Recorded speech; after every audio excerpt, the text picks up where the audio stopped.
इसका भी किंवदंती समाज के अंदर चला हुआ था।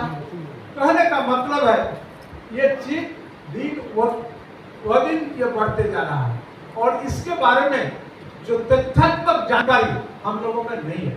और ये भी बात सही है जिसका इंगित हमारे सीपी बाबू कर रहे थे। हम लोग तो साइबर फ्रॉड के बारे में जिन लोग बाहर से आकर के पकड़ाए मुश्किल से 6 महीना 7 महीना 8 महीना सलाखा के अंदर में रहने के बाद फिर बेल आउट होकर के बाहर निकल जाते हैं। हम लोगों ने कभी कभी इस विषय को जानकार व्यक्तियों के पास हम लोगों ने पूछा कि क्या बात है भाई, इतना बड़ा साइबर फ्रॉड में लोग गया, तो सर इसको कोई धारा ही नहीं, इससे ज्यादा सजा हम दे नहीं सकते। तो मेरा कहने का मतलब यह भी है इस साइबर फ्रॉड के बारे में सरकार के तरफ से, चाहे केंद्र का सरकार हो चाहे राज्य का सरकार हो, एक ठोस नीति बनना चाहिए ताकि अगर साइबर फ्रॉड में कोई व्यक्ति अगर पकड़ाए तो कठोर से कठोर सजा होना चाहिए, उनके अपराध के अनुकूल सजा होना चाहिए। और अगर इस तरह का सजा नहीं होता है तो सीपी बाबू जो आशंका व्यक्त किए, ये सरसों में ही अगर भूत रहेगा तो भूत भागेगा कैसे, ये स्थिति पैदा हो जाता है। इसलिए हम समझते हैं कि तमाम जगह से इन विषय पर अगर हम करें तो आने वाला समय में समाज के एक व्यापक अंश को, एक बड़ा अंश को इस साइबर फ्रॉड से हम बचा सकते हैं। और सही मायने अभी साइबर में ऐसा एआई में ऐसा चीज आ गया, शरीर किसी का और मुंडी किसी का। आप अगर वस्त्र में है तो आपको विवस्त्र करने में भी उनको देरी नहीं है, लोगों के सामने पेश कर देगा, फिर इसका काउंटर करते करते बहुत देर हो जाएगा, तब तक हजारों कमेंट आ गया, छी फाय दुर्भाग्यजनक, लज्जाजनक, तरह तरह का कमेंट आ गए। पूरे लोग शर्मिंदगी का एहसास करते हैं, उनके रिश्तेदार इन तमाम चीजों से परेशान रहते हैं। और कोई भी व्यक्ति इस तरह जानकार व्यक्ति आपका जो सम्मान है उसका हनन कर सकता है। तो ऐसे विषय समाज में आज और ज्यादा जटिल होने जा रहा है। कोई भी सामान्य व्यक्ति के साथ अगर इस तरह का हो गया तो फिर मुंह दिखाने लायक नहीं रह जाते हैं, ऐसा स्थिति पैदा हो जाता है। तो विषय तो अत्यंत गंभीर है और मैं आपको धन्यवाद देता हूं कि इस विषय की गंभीरता को समझते हुए आप रांची में और पुराने विधानसभा के सभागार में इस कार्यक्रम भले ही छोटा हो लेकिन इस कार्यक्रम को आयोजन किए और इसके जटिलता के बारे में हम तमाम लोगों को, हालांकि साइबर सिक्योरिटी के बारे में हम लोग के अंदर में अवेयरनेस पैदा नहीं हुआ क्योंकि आप साइबर सेल के बारे में जितने सारे टर्म्स का बात कर रहे हैं वो सारा हम लोग का माथा के ऊपर से जा रहा है, हम लोग समझते ही नहीं है। तो इसको और हम लोग को ABCD से पढ़ाना होगा ताकि हम लोग इस विषय को समझेंगे। और एक बात सबसे बड़ा है कि आज इसका इस्तेमाल कितना करने के लिए, लेकिन फिर इन्हीं के माध्यम से अगर सिविलाइजेशन डिस्ट्रॉयड हो, बर्बाद हो, तो फिर ये तो बड़ा मुश्किल है। अब कहने का मतलब यहाँ पर यही है। और एक बात मैं आपको कह दें कि AI हो चाहे आपको इन तमाम चीज हो, ये ज्ञान का विकल्प कभी नहीं हो सकता है। ऐसे हम लोग जो ज्ञान आहरण करते हैं उसका विकल्प नहीं हो सकता है।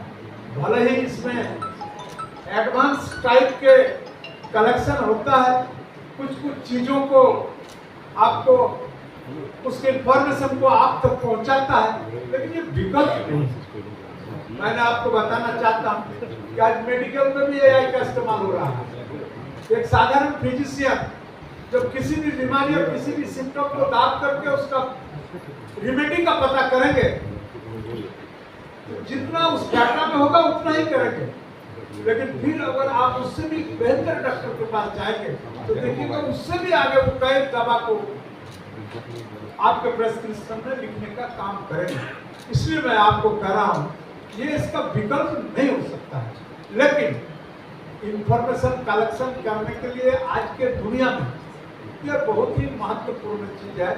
और मैं इनको धन्यवाद इसलिए देता हूँ, कितना महत्वपूर्ण चीज का आविष्कार हुआ, इसका सही इस्तेमाल अगर न हो तो हमारे सीपी बाबू, हमारे तमाम माननीय सदस्यों ने उपस्थित लोगों ने इनका मिसयूज, इनका बेजा इस्तेमाल के बारे में जो आपको बताया, इसमें समाज को जितना फायदा होना है उससे ज्यादा लॉस हो जाए।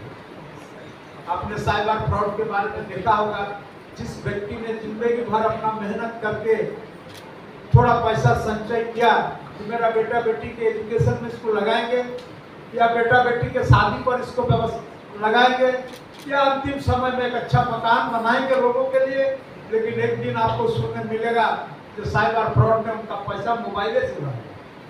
बड़ा विचित्र बात है। हम लोग पहले जमाना में देखते थे, घर में जब चोरी होता था, डकैती होता था, डकैत आते थे घोड़ा में चढ़ करके, मसाल लेकर के, बंदूक लेकर के, बम लेकर के। आज आपको इन तमाम चीजों का जरूरत नहीं है। वो ऐसे एक एकांत जगह पर जहां नेट रहता है उस जगह बैठ करके क्या क्या करता है, और आप देखेंगे कि आपका बैंक का सारा अकाउंट्स खाली कर देता है। हम लोग चूंकि जनप्रतिनिधि है, हम लोगों के पास भी ये बहुत सारे शिकायत आते रहता है।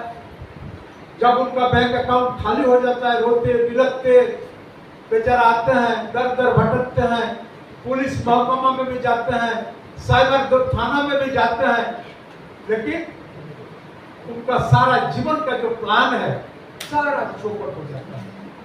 इसलिए ये जो ज्ञान का एडवांसमेंट है, इस चीज का सही इस्तेमाल करने के लिए हम सारे लोगों को जानकारी की आवश्यकता है। मैं चूंकि जामताड़ा जिला से हूँ और जामताड़ा जिला का नाम कई बार आ चुका, इसलिए थोड़ा इस विषय पर आप लोगों के बीच इस विषय पर रखना जरूरी है। हालांकि कितना सही है कितना गलत है हम नहीं जानते हैं, लेकिन जहां सुनते हैं कि एक समय एक आदमी जेल से निकला और विद्यासागर नाम का एक स्टेशन है जिसको कर्माटड़ कहा जाता है, उस स्टेशन के बगल में बैठा हुआ था। उनका बाल बड़ा हुआ था, दाढ़ी बड़ा हुआ था, ऐसा विषम मन में बैठा हुआ था। तो नवयुवक लोग वहाँ टहल रहे थे, कोई कॉलेज जाने के लिए, कोई स्कूल जाने के लिए। उसी में से दो लड़का को बुलाया, बोले यार तुम हमको खाना खिला दो, बड़ी भूखे हैं, 2 दिन से नहीं खाया है, हम तुमको एक चीज दे के देंगे। लड़का उदार टाइप का था, बोला चलिए खाए।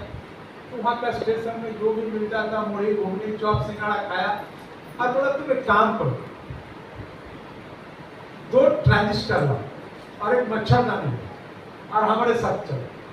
और लेकर के उनको चले गए और बोला जाने के समय बोला हमको 200 रुपया दो, और हम किस दिशा में जा रहे हैं तुम पूछना नहीं हमको।